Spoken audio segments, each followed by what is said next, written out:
चांगलं पडू धन्यवाद चांगलं पडू 14 कला आणि 64 विद्यांचा अधिपती म्हणजे गणपती। प्रत्येक शुभकार्याची सुरुवात ही गणेश वंदनाने म्हणजेच गणपतीच्या पूजनाने होते। अशा या गणपतीची जी मूर्ती तयार केली जाते ती किती वैशिष्ट्यपूर्ण आणि सोबर अशी असते हे तुम्हाला आज दाखवण्याचा एक छोटा प्रयत्न आहे।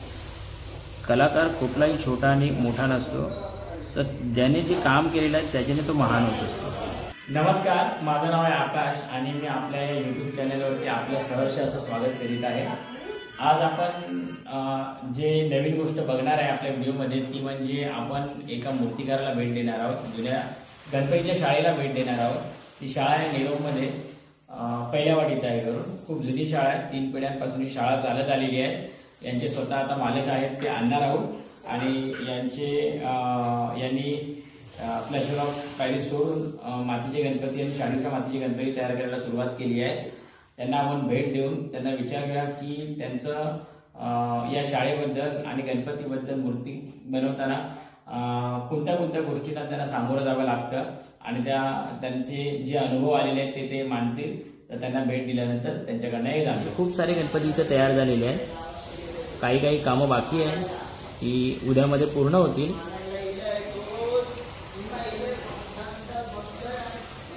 आणि जो हा गणपती आहे, हे गणपती आहेत या मूर्ती या मातीच्या लगद्याच्या मूर्त्या आहेत। हे तुम्हाला आपले जे पेंटर आहेत, कलाकार आहेत शाळेचे, ते तुम्हाला सांगतीलच, पण मी तुम्हाला हे शूटिंगमध्ये दाखवून ठेवतो दिसेल करून त्या। हे बघा, हे आमचे दादा आहेत, नंद्या दादा, हे सोनेरीचं काम करत आहेत आणि ते आमचे विश्वास काका आहेत, तेही सोनेरीचं काम करत आहेत। जय श्रीराम, नमस्कार काका। जय श्रीराम, जय श्रीराम। नंदू काका नमस्कार। नमस्कार, जय शिवराय, जय शिवराय। आणि ही गणपती एक म्हणजे कसं असतं, जे हिंदू सणांचं मी मानतो का माहिती आपल्या सणांना, तर पहिली गोष्ट यांची की आपल्याला आपल्या जीवनामध्ये एक्साइटमेंट निर्माण करण्याचं काम करत असतात ते आपले सण, म्हणजे जिवंतपणाचं लक्षण आहे। जसं उदाहरणार्थ श्रावण महिना गुढीपाडव्यापासून जी सुरुवात होते आपल्या सणांची, ती गुढीपाडव्यापासूनची सुरुवात ती दुसऱ्या गुढीपाडव्यापर्यंत सणवारच असतात। म्हणजे आपल्याला फुल वर्षभर एक्साइटमेंट आणि एक्साइटेड ठेवण्याचं काम कोण करतात, हे सण करतात आपले।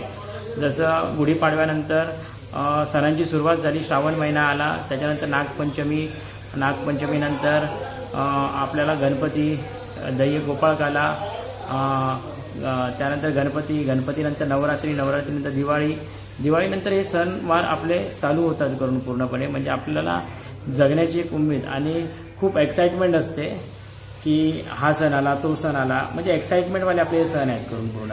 हे खूप पूर्वजांनी केलेले परंपरा आणि जे सण आहेत हे आपल्याला आपल्या आयुष्यात मजा आणण्याचं काम करतात। गणपती म्हणजे विशेष सांगायचे गेलं तर आमच्या कोकणामध्ये गणपती उत्सव खूप थाटामाटात साजरा केला जातो। गणेशाचं आगमन होतं प्रत्येकांच्या घरात, भजन पूजनाने काही जणांच्या इथे आरत्या होतात, तर काही जणांच्या इथे मोठमोठी भजनं केली जातात, मोठमोठ्या आरत्या असतात। अशा या थाटामाटात गणरायाचं स्वागत करून बाप्पाला आपल्या घरात विराजमान केलं जातं। नमस्कार, आता आम्ही या शाळेचे मालक, गणपती शाळेचे मालक आणणार आहोत, त्यांना भेट देतोय आणि त्यांना खूप सारे असे प्रश्न विचारणार आहे की खूप एक्साइटमेंट असते कोकणामध्ये या गणपती उत्सवाची, आणि त्याच्यापेक्षा जास्त एक्साइटमेंट असते ती आणणार आहोत त्यांच्या शाळेमध्ये। का? कारण लोकांकडे गणपती गणेश चतुर्थीला येतात, पण अण्णाकडे गणपती 3-4 महिने अगोदर असतात करून सुरुवात, आणि तेव्हापासून लगबग चालू असतात। तर आणणार आहोत त्यांना आपण स्वतः आणि स्पेशल अशा गोष्टी 4-5 विचारणार आहेत, ते आणणार आहोत त्यांनी सांगाव्यात करून। तर पहिला आणणार आहोत आम्ही तुम्हाला हे विचारतोय की शाळा आपली किती जुनी आहे? 70-80 वर्ष झाली। 70-80 वर्ष झाली। आणि किती पिढ्या आपल्या? तिसरी पिढी माझी, मला तर माहिती तिसरी पिढी। आणि जे म्हणजे पंजोबांचं नाव काय होतं? येशू लक्ष्मण राऊत, म्हणजे ते पण माझे खापर पंजोबा होते। बरोबर, ओके। कारण अण्णा माझा काका लागतो त्यामुळे। आणि त्याच्यानंतर आपले आजोबा, पेंटर आजोबा, ज्यांचा व्हिडिओ मी आता पोस्ट केलेला आहे, त्यांचं काम मी बघितलेलं आहे करून। कारण आता मी तुमचा इथे व्हिडिओ काढण्यामागचं कारण काय?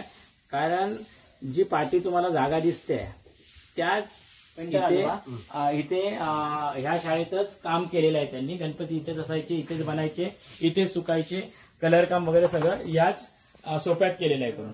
तर आता अण्णाला विचारूया आपण, म्हणजे मातीचे गणपती, जसे मी लाईफ ऑफ आर्ट चॅनलवरती बघितलं, तुमचा जो इंटरव्ह्यू त्यांनी घेतला त्याच्यामध्ये मी बघितलं की तुम्ही जी मातीचे काही प्रकार तुम्ही काढून टाकले आणि काही प्रकार ठेवले, त्याच्याबद्दल तुम्ही थोडं सांगा करून. तर कुठले, आता तुम्ही प्लॅस्टर ऑफ पॅरिसचे गणपती काढले करून? टोटली बंद केले आम्ही. का करण्यामागचं कारण काय? ते लोकांना खूप इझी वाटतात.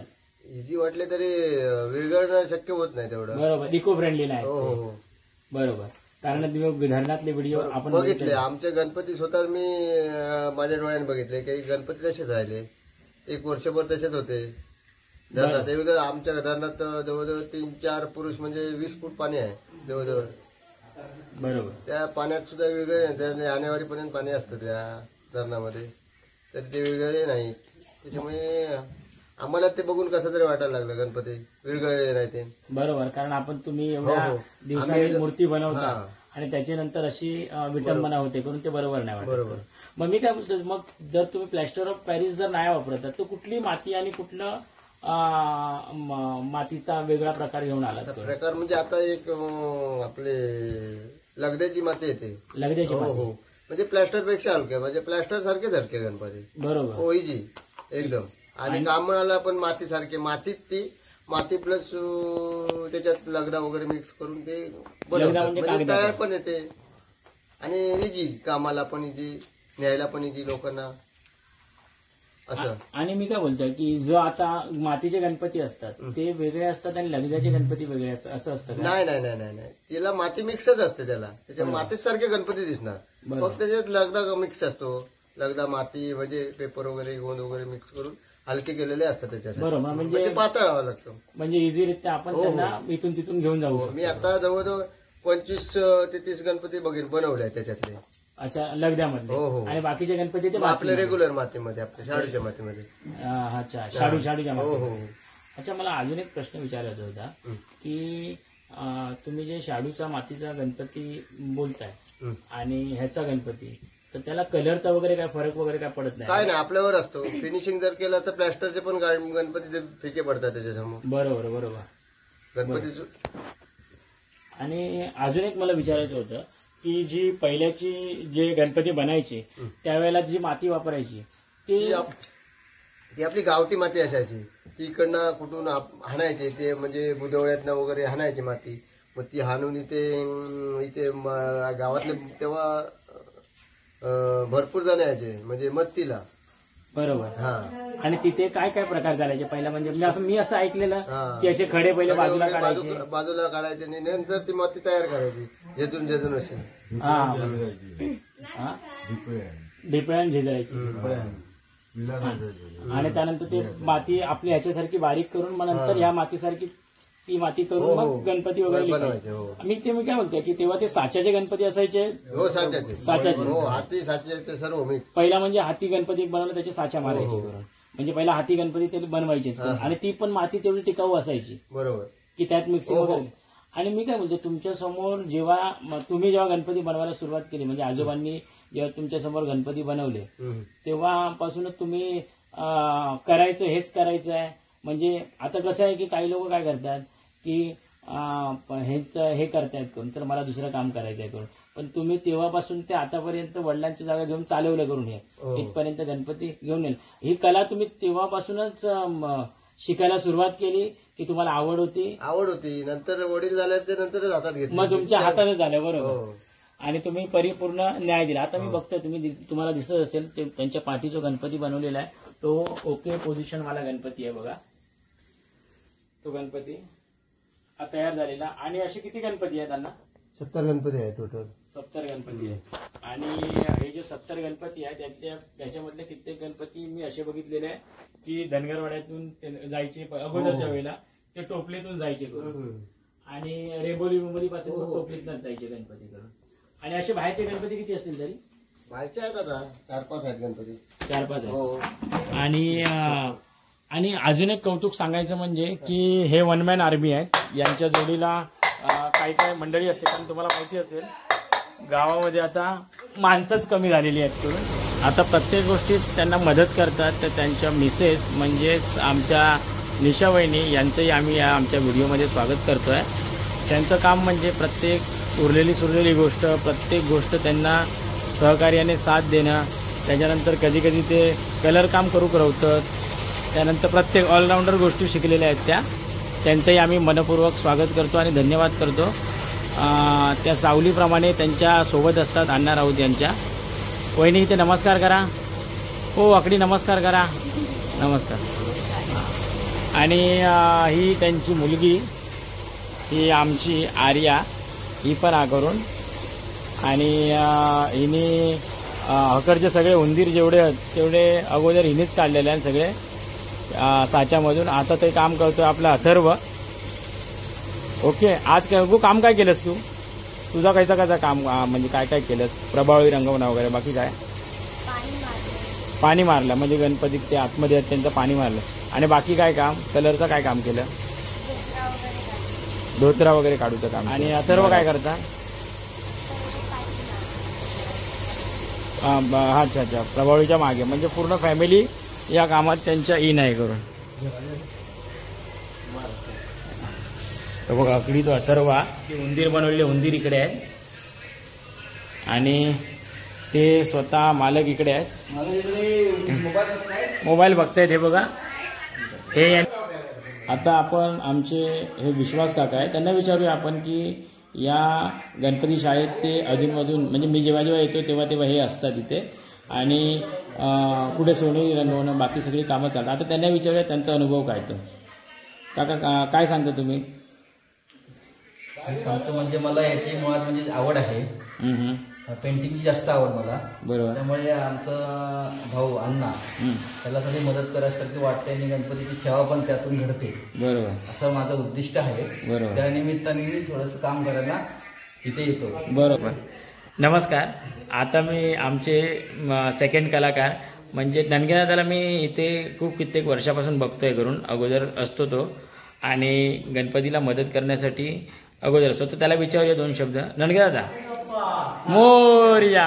हे आहेत माझे पप्पा आणि हे रिटायरमेंट नंतर इथेच असतात. पप्पा तुमका काय वाटतं? तुम्ही पहिला रिटायरमेंटच्या नंतर या गणपती शाळेत मी तर बघितल्यापासून तुम्ही तर सुरुवातीपासून येताच वाईच करू. तर सांगा तुम्ही काय बोलता असता? पहिल्यापासून मी गणपती इथे माती मळायची. अच्छा. माती मळायची, छाच्यामध्ये भरून सगळं हे करायचे गणपती. म्हणजे हे त्यांच्या अगोदरचं बोलता तुम्ही? अगोदरचं बोलायचं, अगोदर बोलतो. त्यांच्या आजोबा असायचे? आजोबांच्या नाना असायचे. हा, अण्णा राऊत. जेजुरीला जातात तेव्हा जेजुराची मोती मोळे बनवायचे, नंतर ठेवायचे. कुठल्या ढेपे असायचे ते? ढेप मारायचे. ढेप मारायचे त्याने झेजरायचे. आणि हो, डिफरंट जेजुराची माती वगैरे.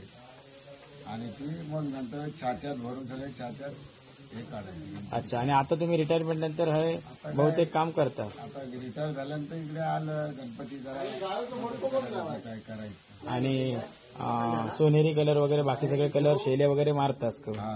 अच्छा. रोज नाही फुलाची पाकळी तरी तसं टाइम देतास? वेळ असेल त्या पद्धतीत करतो.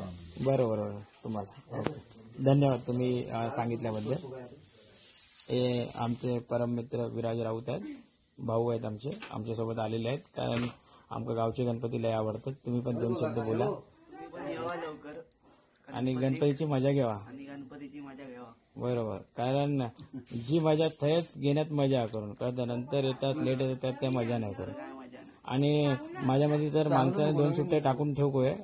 पहिली म्हणजे गणपतीची आणि दुसरी म्हणजे मे महिन्याची पूजेची सुट्टी. आणि आम्ही ती करतो करून कळतं. धन्यवाद. अण्णा राऊत, असं मी तुम्हाला विचारतोय की तुमचे मार्गदर्शनपर असे 2 शब्द सांगावेत की लोकांपर्यंत तुम्हाला अशी कळकळीने पोचवायची आहेत असे शब्द, ते या माध्यमातून साऱ्या आपल्या जनतेपर्यंत पोहोचतील करून. तर कुठला? तर आता मी जे संकल्प केला की प्लॅस्टर ऑफ पॅरिस बंद करून जे मातीचे गणपती तयार करतात आणि लागण्याचे प्लस म्हणजे लग्नाचे कशाला की लोकांना हलके जावे, डोक्यावर घेऊन जावे, कोण पण इजी माणूस घेऊन जाऊ शकतो, विसर्जनाला पण चांगले, म्हणजे मातीच ती एक प्रकारची. बरोबर. त्याच्यामुळे कसं बाकीच्यांनी पण हा संकल्प करावा किंवा आपल्या पाण्यामध्ये प्रदूषण न व्हावं यासाठी सहकार्य करावं लोकांनी पण. आणि लोकांनी आता हे करायला पाहिजे, कुठच्या पण शाळेत, माझ्या तसं नाही, माझ्या नको येऊ, आणि भरपूर मातीच्या शाळा आहेत, मातीचे गणपती बनवणाऱ्या शाळा आहेत, तिकडे जाऊन मातीचेच गणपती घ्यावे, हीच एक संकल्पना आहे आमची पण. आणि ते लोकांनी करावं म्हणजे प्रदूषण कमी, आणि आपले जे मातीचे गणपती करतात म्हणजे स्टार्ट टू एंड घडवतात गणपतीला, बरोबर, त्यांना पण प्रोत्साहन मिळतं. हा बरोबर. आणि हा संकल्प असा राहील की प्लॅस्टरचे कसं कोण पण येऊन करू शकतो असं काही विषय नाही, आणि ते प्रदूषण हा हानिकारक आहे. बरोबर. म्हणजे जर सर्वांनी जर मातीचे गणपती करायला सुरुवात केली तर प्लॅस्टर ऑफ पॅरिसचं नामोनिशान मिटून जाईल करून. आणि आपण करायलाच पाहिजे, ते नामोनिशान मिटवायलाच पाहिजे, कारण काय त्याच्यामुळे भरपूर पाण्यामध्ये प्रदूषण होतं. बरोबर. कारण आपल्याला त्रास होतो त्याचा. हा संदेश दिल्याबद्दल अण्णाराव तुम्हाला धन्यवाद. आणि आपल्याला भावी आयुष्यासाठी आणि भावी कारकिर्दीसाठी शुभेच्छा आम्हा सर्वांकडून. जय हिंद, जय महाराष्ट्र, जय फोंडकन देवी माते की जय, चाळेश्वर महाराज की जय, ठिकाणदार महापुरुष की जय.